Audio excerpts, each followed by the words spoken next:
Demystifying Irregular Verbs with Modal Verbs.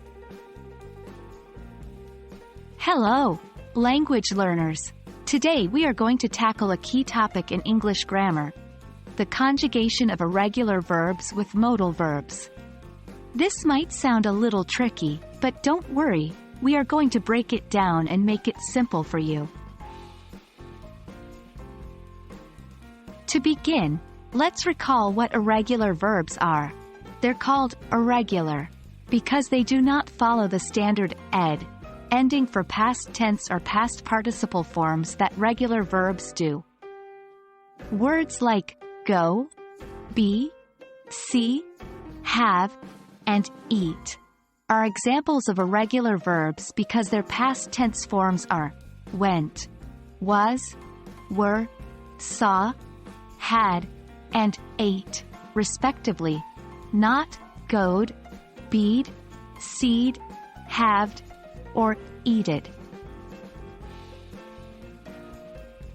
Now that we understand irregular verbs, let's move to modal verbs. These are auxiliary verbs that express necessity, possibility, permission, or ability. Examples include can, could, may, might, shall, should, will, would, must.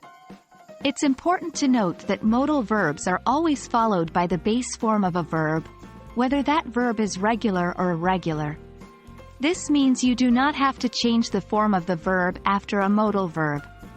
It's always the infinitive without to.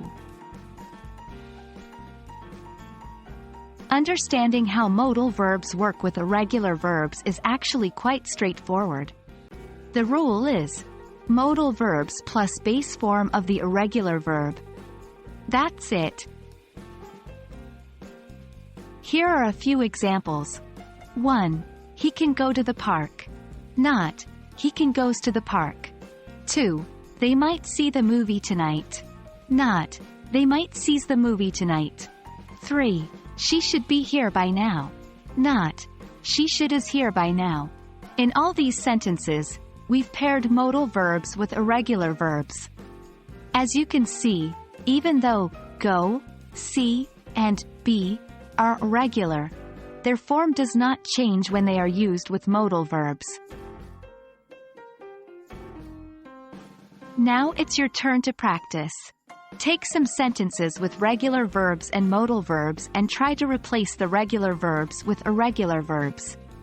Just remember, keep the base form of the irregular verb, no matter what modal verb you're using. Here's an example. Regular verb, you can play the piano. Irregular verb, you can sing a song. In both sentences, the form of the verb after can is the base form, regardless of whether it's a regular verb or an irregular verb. And there we have it. I hope this video has been helpful in demystifying how to use irregular verbs with modal verbs.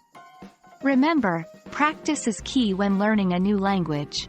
So take some time to make your own sentences using modal verbs and irregular verbs. See you in the next video. Happy learning!